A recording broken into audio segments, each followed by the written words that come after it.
Hello family, my name is Chris. I am your home gamer dad, and today let's talk about a Goofy movie game from Funko Games and Prospero Hall.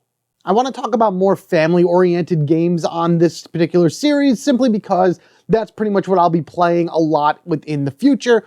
There are various levels of complexity and things along that ways, and a Goofy movie game is actually really, really simple. It's a 7+ game for 2 to 4 players.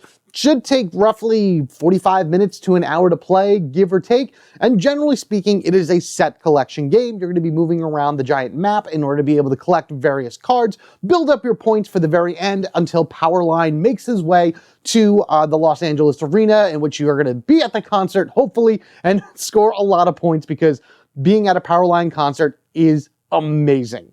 So another reason I wanted to talk about this game is because, well, for one, I haven't opened it yet. This is the very first time I've opened it in order to check it out, read the rule books, and see what kind of game it is. It is a little damaged up here, unfortunately, from when I got it, but that's okay. Otherwise a Goofy movie, the actual Goofy movie that you can watch on Disney Plus and probably a bunch of other places right now, and if you haven't seen it, you should watch it because a Goofy movie is possibly my favorite Disney movie of all time, turns 30 this year. I believe it was released on April 7th of 1995. So we're right at the 30-year anniversary, 30-year birthday for a Goofy movie. And I think this is a great time in order just to talk about the game, see how the game actually incorporates, the lore and the story and just the idea of the Goofy movie into a tabletop setting, how to play the game, and maybe this is something that you'd want to pick up for you and your family should you just have a family game night or something. Or actually this summer, we are going to be taking a trip down to Disney as a family and also meeting some of my wife's family down there. Because we're driving, I might as well pack up some games. This is actually a good one to bring as well. So, speaking of taking trips across the country, let's head down to the table and you can check out exactly how to play. All right, so everything we have down here is everything that you get within the box. You have a stack of cards for each one of the 4 playable characters in the game. They also have their own standees to them. Goofy is up over here. You have Powerline down over this way. You have a Goof Family Scrapbook deck of cards over here. A lot of the stuff actually comes pretty well pre-shuffled, but I would shuffle it all anyway. And then you have these tokens that are bonuses at the end of the game. And of course, a quick play reference that shows you the turn order. And then on the back of each of them also shows how you're doing the scoring. I'll talk about all that as we go along, but first let's go ahead. I'm just going to move. Oh yeah, you get this chunko dice as well, this goofy chunky dice with it. A huge dice, it's crazy. Let's move that out of the way because I do like talking about instruction manuals. Let me tell you, this is fantastic. All right, so let's go ahead and do this instruction manual 1 page at a time. Here is page number 1. Let's now flip it in to page number 2, page number 3, and page number 4. And page number 4 is mostly how the game ends and scoring. That's it. That's it. These games are not that complicated. They're very easy to understand. They're very easy to get through and everything like that. Everything is laid out perfectly. If you have any questions at all, which is very, very minimal in terms of like what goes where and what reacts to what, it's set up in a way where you should be able to quickly find out what it is that you're looking for and then, answer it that way. Plus the quick play reference sheets also kind of take this section here and smush it down as far as you can to a card size. And again, you flip it over to the last side and that's it. You get to the concert, you do your thing, how the end game goes, and then of course scoring itself. The cactuses are very important because they break ties, and it kind of gives a little bit more detail about how to do it from there. I think there may be a few edge cases with cactus that might come up in terms of like people having the same amounts and who does what and everything, but I really think that this is very well laid out, very well explained, and again, not that complicated at all.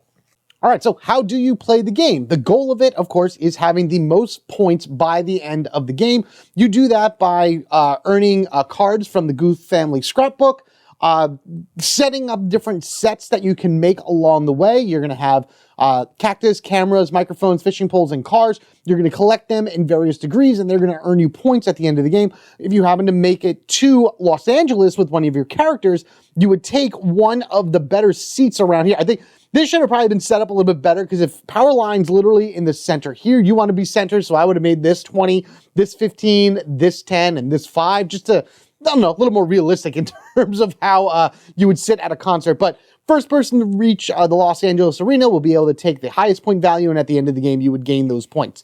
The game ends by Powerline making his way down the road, doing his Southern America, Hawaii, and Alaska tour, ending in Los Angeles right here. The moment he gets here, everybody finishes the round. So whoever's turn it is that puts Powerline here finishes the round, and then everybody gains another round of play before you go ahead and do final scoring. Not everyone may make it here then, because you might just be running around the United States doing all kinds of other things. The other way that the game ends is if you cannot draw any more from the Goof family scrapbook. The game just pretty much immediately ends right now. Powerline immediately makes it to Los Angeles, and whoever's there is there, and then that's how you're going to go ahead and do your scoring. The game is set up pretty simply. Again, you're going to pick which one of the characters that you're going to play as. There are 4 playable characters, each with their own unique decks. And that's kind of loosely worded unique, and I'll explain why once we get into actual gameplay. But you can play as Maximilian, Goofy's son, stand out amongst the crowd, even if I have to shout out loud. And then you could play as his girlfriend or love interest within the movie. Poor Roxanne. She kind of got screwed over when it came to Extremely Goofy Movie. Where did you go, girl? You can play as PJ, which is Pete's son, Pete Jr., of course. He's got the moves. Or you can play as Bobby. Yeah, what's up, bruh? It's the Leaning Tower of Cheesa. And each one of their characters actually has a really cool mini to them. And Bobby has his Cheesy Whiz can with it. PJ actually looks really cool. I like the way he's designed. Roxanne looking really nice with her books and everything. And then, of course, Max being the cool kid amongst them all. Once you choose your character, you start at the Goof house in Virginia? Apparently it's Virginia. If you watch the movie, which I did today as well, they actually live in Ohio. That's where they start their trip. But for this purpose, I guess traveling across the country, we are in Virginia. So they all start over here. Whoever is each character would then take their corresponding deck and then give that a shuffle. Up here is where we're going to be putting our Goof family scrapbook in order to be able to collect those cards and do what we need to do to make set collections. Leave this dice over to the side. We're going to be using that momentarily. Goofy is going to start because you do have a Goof mini right here. He is going to start on the very first spot. You're going to shuffle up the Goof family scrapbook, and then you're just going to deal 1 out to each one of the color spaces. Blue, pink, orange, and green. A thing to remember also as you're playing this game, that as soon as a card is taken from a spot, it's immediately placed back in here. And again, if you cannot place a card from the Goof family scrapbook, the game immediately ends. Powerline moves to Los Angeles, and I believe I don't think you guys take another turn. No, you just finish out the current round. So if the first player manages to do that, then everybody else takes their turn, but there's a chance that there won't be any cards here for them to collect. They just got to get to Los Angeles as fast as they can. So that's how that works in terms of endgame. Other things you want to put down is Powerline all the way down here at his first stop in his tour. So he's right there. And then you're going to take these question mark tokens, shuffle them up, and place 2 in each one of these spots right here. 1 all the way up in Washington. Got 1 right over here. And then 1 in, that's New Mexico, I believe. And yeah, I know my states. And then if anybody lands on them, you take the top one. Generally, these are additional points at the end of the game. And I'll talk about those once we do the scoring. But there is one amongst the 6 here that is an immediate card grab. As soon as you grab that and you reveal it as the wild card of sorts, you can take any one of the cards from the Goof family scrapbook. Okay, so now we're going to actually do a round of play. The first thing everybody is going to do is they are going to draw 4 cards into their hand from their designated deck. Their decks, each one of these characters has 12 cards within this deck, all made up of the 4 main colors that you saw from the side: blue, pink, orange, and green. You're going to look through each one of your cards and you're going to pick which one that you want to play. So everybody would then play 1 card face down into the field. And you just kind of do this simultaneously. Once everybody has figured out what cards they want to play, you just kind of drop them all down there. We're actually going to move this around like this just so you can kind of see. So These are still the cards within their hands, everything down over here. This is the row of cards that they played. Once everyone has played, everyone flips them over at the same time, and then we get to see who gets one card. This is very interesting how this worked out right here. So the way that this works is the first thing you're going to do is you're going to take cards. You're going to look to see what colors are on the board. So Roxanne and Bobby are green, Max and PJ are orange. If somebody was on this board, let's take Max right here. I think the next one will probably be, no, well, let's just see. Come on, give me a different color, Max. Okay, so just for a hypothetical sense, let's say that Max drew that. Let's say he put down this 10 right here. I bet you they're all right there. You would then go down the board, starting with blue, and say, does anybody have a blue? All right, Max has blue. He would then immediately take the blue card within this area. So the road trip card would be his, and then he could start collecting cards that way. You would then go down the line that way. But because we had drawn this, nobody's taken the blue, nobody's taken the pink. PJ and Max have both drawn orange. Out of the two of them, whoever has the highest number is the one that takes the card. So PJ would actually take this perfect cast card, and this would go into his hand, which is right here because it's off camera, but it is what it is. So this would go into his hand. Now we would go to green, and again, because I did that, this would immediately get refilled. Now we go to Roxanne and Bobby. They also have shared colors. They have green, and of course, Bobby has a higher number here. It doesn't matter what it is, so long as one of them has the higher number, that's the one that's going to get it. Now, in each one of their decks, they do have, again, all of the colors, but Bobby's the only one with a green 8. Roxanne's the only one with a green 1, and an orange 1, and an orange 8, and it just kind of works out that way. So you'll never get a color and a number on the same turn, but as you can see, we do have multiple numbers as well. But again, in this case, then Bobby would be the one that would get this card, and boom, go from there. Now all the characters are going to take their individual turns, starting with the lowest number that we have up here. Because Max and Roxanne both have a 1 on them, we're going to go over here to the board, and this is going to be our tiebreaker. It will always go from left to right. So Max actually gets to take the first turn because he has an orange 1, whereas Roxanne has a green 1. Then we're going to go ahead to PJ, who has an orange 8, and then finally Bobby, who has a green 8. You're just going to look at the bottom of their cards. It's going to tell you exactly what you need to do. In this case, Max says move 1 or 2 spaces. Same for Roxanne. PJ has move 1 space, and Bobby has move 1 space. The spaces that you're going to be able to move are connected by the road. So if Max wants to go first, he can move 1 space up to here to this blue spot, and then he'll be able to take the card within the blue area right there. If you land on one of these, boom, that's it. Maybe he didn't want that. Maybe he wanted the orange one. So he can go 1, 2, because his card allows him to move up to 2 spaces. But say he is right here for right now. Now it's Roxanne's turn. Whenever you move, you jump over and you don't count spaces that other characters are on.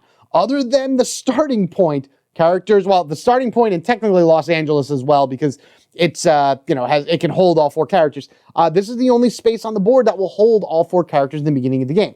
Now, Roxanne says that she can move 1 or 2 spaces. She chooses to move 1, she's going to go up this way. She can't share the same space as Max, so she's going to land right here. This is where that giant die comes in. Whenever you get onto that die, you're going to go ahead and take this chunker right here and give it a roll. You have a bunch of different symbols on here. Goofy's head is just a single point right there. And then you have a few Powerline symbols. 1, 2, 3 Powerline symbols by themselves. You then have multiple symbols. 1 Goofy, 1 Powerline. And over here, there you are, 1 Goofy and 2 Powerline. Whenever you roll a Powerline symbol, you move him 1 space along his journey up around here. This is an absurd thing to go from this point in Mexico to Hawaii to Alaska and then back down here. It's like very, very strange how they do that, but whatever. We're suspension of disbelief. It is what it is. But that moves Powerline 1. If you roll a Goofy symbol, then Goofy will actually move bloop 1 space over. Before you do that, you take the card that Goofy is on and then you move him. I'm sorry. So if you roll a Goofy symbol, and if he was on blue, say, You would take this card and then Goofy would move one over. Of course, then this would get replaced. If you happen to be on green, as you can see, back to blue, he would just boom right there, and Goofy just goes round and around and around for the remainder of the game. So Roxanne rolls. She rolls a Powerline symbol. Powerline moves, boop, one space closer to Alaska. Los Angeles, one space closer to Los Angeles. I'm sorry, that's what I meant. And that's really it. That's exactly how it goes. PJ then only is able to move one space. He's just going to move down here. He'll roll just because. Got a Goofy symbol, so he would take this card, and this would get replaced, and Goofy would go Gwarsh over he goes, and then Powerline would move again. Bobby gets to move one space, so he's just going to bounce right here, and he would take that card where Goofy is. And once that is done, everybody takes all of their, I'm just going to move these out of the way so we can see it. Everybody takes all these cards and just puts them into a discard pile. You draw another card, so you're always at 4 cards, and you go ahead and you do it again. If you ever run out of cards in your draw deck, you just shuffle your discard pile, flip that back over, and then go again. Now, once again, I just want to kind of mention these spots. If you happen to land on one of these, you're going to take the top card here, and it's going to kind of give you bonuses at the end of the game. This is telling us that you get +2 points per cactus. So every card that you have that has the cactus symbol on it, which of course I don't have one of those in my hand. Here we go. Almost there. This will score normally at the end of the game, but then you'll also get 2 additional points for every cactus card you have in your hand. So if you happen to have, say, 2, 3 of these in your hand, then you would not only gain 1 point per cactus, which is 1, 2, 3, but then you would gain 2, 4, 6. So this would be 9 points in total for your end score, should you happen to collect this along the way. And there's one of these, I believe, for each one of the symbols. So we got our cameras right there. We got our perfect cast. We got our microphone.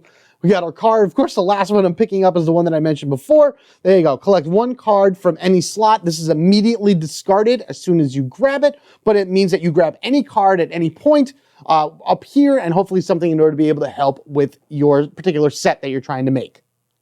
Before I start talking about final scoring and what sets make what combinations, I do just kind of want to talk about the Goof Family album for right now. And if you ever get a chance, like if you happen to pick this game up, it's not that expensive at all. I have a bunch of links down in the description section below. Check it out on Amazon, check it out on Funko's website, check it out pretty much anywhere that you can find it or whatever. Each one of the cards, each one of the images on these cards is actually a unique image. There are no duplicates here at all. And this is really the only point within the game that I feel like you are within the movie. Now, the way that the game plays, again, is very simple. And again, in the movie, Goofy and Max are traveling across country, and it's a big bonding experience between the two of them because Max wants to be able to get to the Powerline concert so he can impress Roxanne. Goofy just wants to get to Lake Destiny and have a moment with his son in order to be able to reconnect with him. Let me tell you, there's a meme that runs around that when I was young, I understood Max, but now that I'm an adult with kids, I completely understand where Goofy's coming from as well.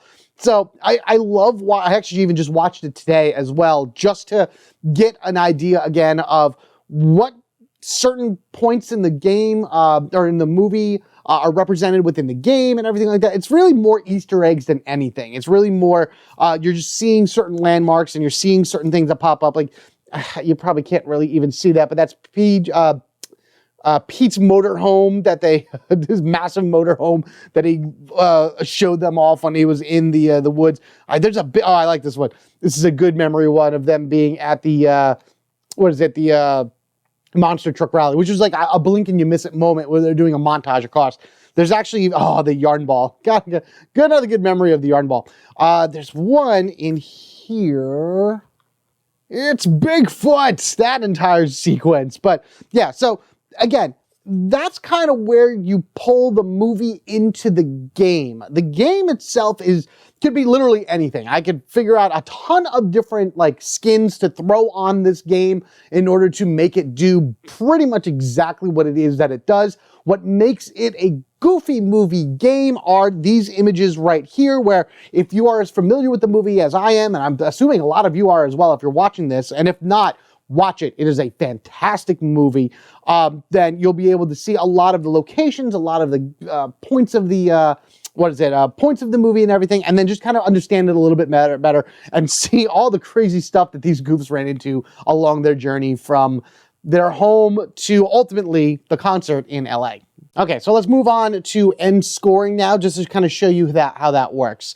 I did kind of a mock setup here and everything. So everything has been said and done. Powerline has made his way to Los Angeles. We have Max and Bobby that have both made their way to the stadium. PJ got really close and Roxanne got really close, but the game ended before either of them were able to get there. But now we have all of their different cards that they have collected throughout the course of the game. Pretty sure that everybody would have probably more than this, maybe just a little bit more, but this is a pretty good standing. So let's just start with Max right here. So Max has cactus and fishing poles.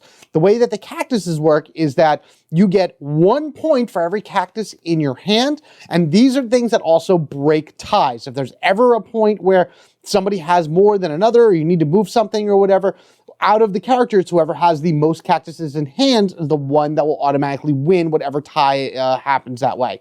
So he has 3 cactus in hand, cacti, I guess. He also has that +2 bonus, and then he also has 2 perfect cast cards.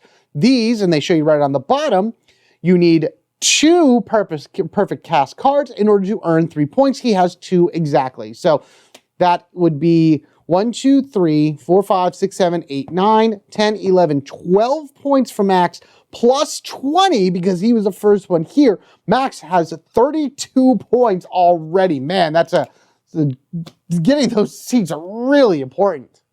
Let's move on to Roxanne now. Roxanne doesn't have any of the bonus tiles, unfortunately. She does have 1 cactus, and she has 3 microphones and 3 road trip cards. Now, the way that the microphone works is that you check them out between all of the other players. Whoever has the most microphones in hands gains 5 points. Whoever has the second most gains 3. Bobby's the only one that has microphones, and he has 2 in hand, so that means he is second, she is first. So she'll gain 1 point here, 5 points here, so that's 6. And then the way that the road trip works cards, it's a set of 3. If you happen to get 3 of these cards, you get 6 points as total, not per card. Keep that in mind. That is, you just need a set of 3 in order to gain 6 points. So again, we have 1, 6, plus another 6 is 12. Unfortunately, she didn't make it to Powerline, but that's all right. You know, Max is still very much in the lead right there. And PJ has our final symbol that is here, the cameras. We have 3, sorry, Roxy, you knocked yourself over. 3 perfect casts. He managed to pick up the bonus 4 perfect casts as well. And as far as the cameras go, this is again, whoever has the most. Whoever has the most cameras in hand will gain 2 points for each camera. Otherwise, it's only 1 point each. Now, again, we're going back to Bobby because he's the one that has it. He has 2 cameras in hand. But for this sake, let's say that he also had 3 cameras. Let's say he managed to gain a 3rd camera. Now, because the both of them have 3 cameras in hand, it's, all right, well, who gets the most? Because Bobby has cactus cards in his hand, he breaks that tie. So technically, Bobby would be the one that would score the highest points for all these cameras, and PJ would not. So in this situation, each one of these cameras would then be only worth 1. So 1, 2, 3. Perfect casts, he needs 2 in order to gain 3 points. So he only has 2 out of 3 here. So that's only going to be worth another 3 points for 6. But because he picked up on this 2-pointer, so he has 2, 4, 6 as well. He also has 12 points in total by not making it to the Powerline concert. He also missed out on a lot of points. Again, I feel like that there's a lot more cards that would be drawn from this, making these points better. But I just pulled these for an example just to kind of show a general idea of how scoring works. And finally, Bobby, our poor boy who got lost after an extremely goofy movie because he questioned why you wear gloves. Never question why you wear gloves. The mouse doesn't like to hear that. Anyway, we have, I think he's going to do very well here. He may even pass Max. There should be a card here, by the way, because there was plenty more in that. Whatever, we'll just, oh, that's right, because I grabbed the camera as like the example. All right, so Bobby, we'll just go with what he has right here. So he has 2 cactuses in hand, so we know that's 2 points. He only gets 3 points because Roxanne had more microphones than him, so 5 points in total. He has the most good memory cards because he has the same amount that PJ was, but the cactuses broke that tie. So it's 2, 4, 6. He also has the bonus for that. So it's 2, 4, 6, 12. So now he has 12 points for the cameras, 15, 16, 17, plus his 15 over here. That is 32 points, I believe, right? 17 of it. Yeah, 32 points. I think actually Max still wins. Did I say he had 35? Man, I should have probably wrote that down. You guys will let me know down in the comment section below. But there you go. So that's how that would work. And then Max ideally would then be the winner with 35 points. Wow, Bobby got really close on that one. But as you can see, Roxanne and PJ were pretty far away. Getting to the concert is quite important because you get those like points as much as you can. I feel like Max wouldn't have had as many cards in his hand because he probably would have beelined here as fast as you could. Now, if you land here in the con, say Powerline was over here and everyone was still moseying around the world, if Max landed here in order to get the best seats possible, on his turn, he would still play a card from hand in the hopes to try to gain one from up here, but instead of moving around the roads here in order to pick stuff up, the only thing Max could do is roll the dice. So every turn he would roll the dice. And as you see, out of the 6 sides on this, only one of them does not move Powerline. So as soon as somebody gets here, it's like a speed shot for Powerline in order to make their way up to Los Angeles and end the game faster that way. So it's maybe a strategy in order to get here as soon as you can in order to push it forward, but if other players are around and they have opportunities of gaining better stuff up here, then they could surpass you in points in no time. But that's really it. That's the entire game in a nutshell. Play cards to determine initiative of who goes first, who gets what cards. That's your tiebreaker for choosing cards. The cactuses are the tiebreakers for choosing other points. Get from here to here with as many points as you can before Powerline makes his debut. Now, I just want to show a few more fun Easter eggs in this. And again, you'll see this as soon as you play it. I should have moved these guys off of the board for right now because I'm going to flip this board right on over. I love that they did this. I love when companies utilize all aspects of a board in order to be able just to show off stuff. This means nothing to the game at all. This map belongs to... God, I can't even read. C2P Goofy, Benjamin Goofy, all Goofy. So this map belongs to all Goofies, which is great. Flipping this over, check that out. Yeah, all right. Oh, Powerline, one night only, final tour show. That is amazing. I love that. Even if you don't play the game ever, you can just put this in a frame and just hang that up. I think that's awesome. Also, on the back of the cover, so you have the cover of the box right here, flip that over, and you have a lot of images as well that represent things from the actual movie. You know, Goofy's keys with the Disney symbol on it, games to play, his fishing rod where he taught him the perfect cast, Hi Dad's soup, the vest that Max was in, just so many, Lester's Possum Farm. Just looking through this and everything, the sock puppets that Bigfoot played with. I remember it all. I remember this all mostly also even just before I even saw the movie again today for a little bit of reminder. But again, it's stuff like this and stuff like this that make it a Goofy movie game. But as far as the actual mechanics go and the way that you play it and things along that ways, there's a ton of different IPs that you could probably slap on top of it in order to be able to be like, yeah, this could be a... I mean, I have Mickey and the Beanstalk, but, you know, anything along that ways, you know, a Donald Duck game or something along that ways. Like, you could do a bunch of things like that. Huey, Dewey, and Louie with Daisy, you know, a DuckTales game, you know, running around the world collecting stuff before something reaches the end, you know, collect sets and things like that. So, you know, changing it around, changing the imaging around, but the game itself would be fundamentally the same. It's this stuff that's fun, this stuff that's fun, each one of the cards that have the original art on it that makes it fun and really draw you into the movie and build on the nostalgia that you would want from a game like this. A Goofy movie game is a very simple, straightforward game that, again, is perfect for families, especially if you all enjoy a Goofy movie as much as I do and as much as I'm trying to get my kids into it. My wife likes the movie too, of course, but like, I love this movie so much. I've downloaded a lot of the songs on it. I listen to Powerline regardless of anything, and I'm trying to get my kids into it as well and just really enjoy everything about it. As a father with his sons, I understand where Goofy is coming from, and I like seeing those lessons and I like seeing the adventure that they have going through this. there you have it, everybody. A Goofy movie game from Funko Games, Prospero Hall. They do a lot of other Disney-style games, which I do have in my collection, and a few other things as well. Maybe I'll cover those at some point, just because, again, you know, I want to do a little bit more reviews for other games, but I also like to show off family-style games, because that's really a big part of what a lot of my gaming is going to be coming in the future. As my kids get older, again, my oldest son is 5, he's going to be 6 next month. So it's going to be like, they're going to start getting themselves into games like this. They're going to start learning these type of simple mechanics, and this is what I'll be playing for the next few years. So I want to be able to get ones that I know that I will enjoy and that they will enjoy as well. We love the movie, we love the music, we love the characters, and I think this represents that fairly well, especially with all that nostalgia thrown in.